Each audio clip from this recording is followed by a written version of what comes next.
in Washington. In the mid-1960s, the black ghettos of America erupted in flames and violence in an apparently spontaneous protest. The riots did not need instigation by outside elements, yet once the conditions were ripe, revolutionaries of the left moved in, funded and supported by the Cuban DGI. One such revolutionary was Philip Luce. What was the nature of your meeting with Fidel Castro? Our nature, first of all, was we met a number of times, but our first meeting dealt with what the group would do in Cuba. Secondly was what we could do in the United States once we returned. And third of all, we received over $20,000 to bring back to the United States. The next year, we were engaged in tremendous riots in New York City, which then spread to Cleveland, to Los Angeles, to other areas. Agitation at that juncture was vital, not only to our cause, but to the cause of the Cubans. We trained people in the use of weapons. We also trained people on how to stand on top of their tenement buildings and throw down garbage cans filled with bricks.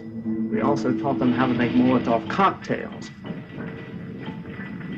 As a matter of fact, the Cubans at that time said to us, "Your revolution is your own revolution." But while we were in Cuba, they gave us money to bring back to the United States to be utilized in terrorist activities. They also invited us to the embassy, wherein they gave us money to send young Americans to Cuba who were later trained in terrorist activities. We went to the Cuban embassy on a number of occasions to get funding.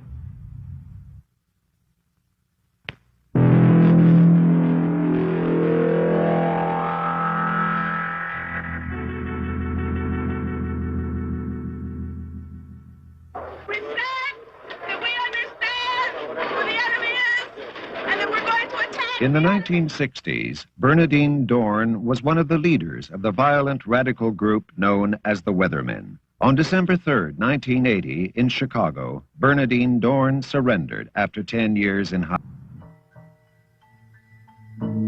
It is Department S that selects the agents who quietly blend into the societies of other nations and lead seemingly normal lives, while secretly carrying out orders passed to them from Moscow.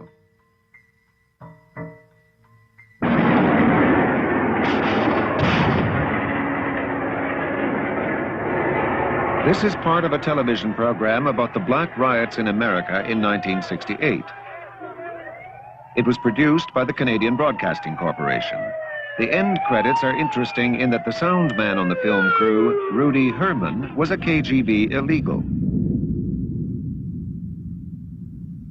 He was Colonel Rudolf Herrmann, whose cover story bears many similarities to that of Colonel Abel. Carlo Tuomi is another example of an illegal sent to America by Moscow. You were known as an illegal. What exactly is an illegal? Illegal is a foreign agent who enters the country with forged documents and establishes himself as a citizen of that country. Little by little acquires all the documentation, the driver's license, birth certificates, credit cards, and so on. Finds a job, gets all the credentials and all the background, future references as a bona fide citizen of that country. For instance, in this case... That's what happened to you, right? That's right. And you got all this from Moscow when you were trained as a spy at a spy school in Moscow? That's right. That's right. That was a major part of my schooling. In case of North America, Canada, and the United States, what is much more dangerous are these so-called illegals who are smuggled into these countries. That is, people who come here under a new identity, and they live as citizens of these countries, and they would start operating really in case of war between the Soviet Union and the United States, for example, or in the time of of a very serious crisis when, for example, the diplomatic relations would be broken. In case of war, I would be, among other illegals, the only means by which the Soviet Union could get any military intelligence from the United States, because all their diplomatic means, all their open means would be cut off. And at the time you were with Czech intelligence, there were actually agents sent over here. Yes, that's right. Who were to just sit and wait. That's right, yeah. Very many. The Soviets used many routes to secretly place their illegals.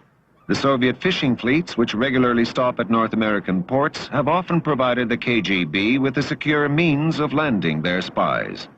Boris Stern was a photojournalist with the Soviet fishing fleet and recalls an incident he once witnessed. One time, we left a man in St. John's, Newfoundland.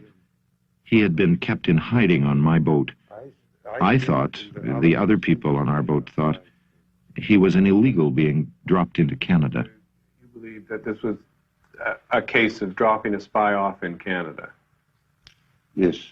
Within the KGB, there is another department which controls illegals. Department V conducts what are known within the KGB by the macabre description wet affairs, assassinations, sabotage, and other violent acts.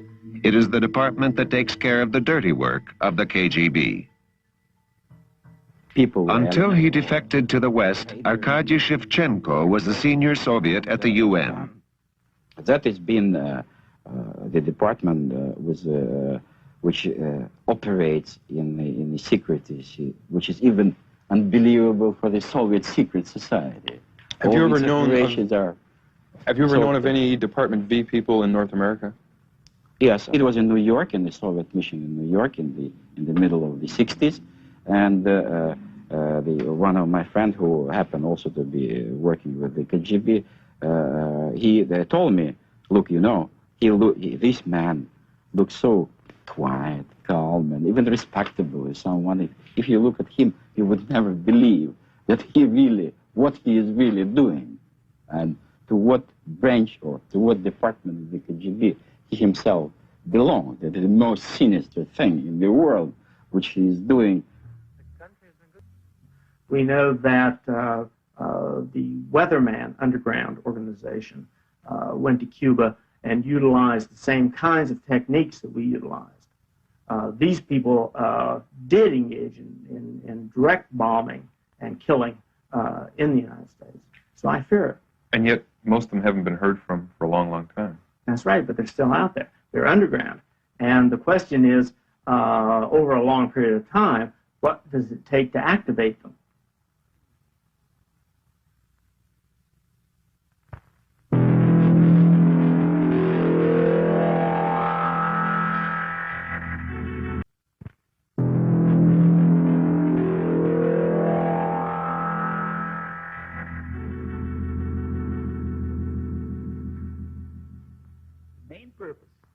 Yuriy Bizminer is a former KGB agent. Follows the statement of a very ancient Chinese philosopher, Sun Tzu, who was born 500 years BC, before Jesus Christ, who said something to the effect that fighting war on a battlefield is the most stupid and primitive way of fighting a war. The highest art of warfare is not to fight at all, but to subvert anything of value in your enemy's country, be it moral traditions, religion, respect to your authority and leaders, cultural traditions, anything. Put white against black, old against young, I don't know, wealthy against poor, and so on. Doesn't matter. As long as it disturbs society, as long as it cuts the moral fiber of a nation, it's good. And then you just take this country, when everything is subverted, when the country is disoriented and confused, when it is demoralized and then destabilized, then the crisis will come. Within the KGB is a department that specializes in planting false stories and forged documents to distort others' perception of reality. It is the department that deals in disinformation.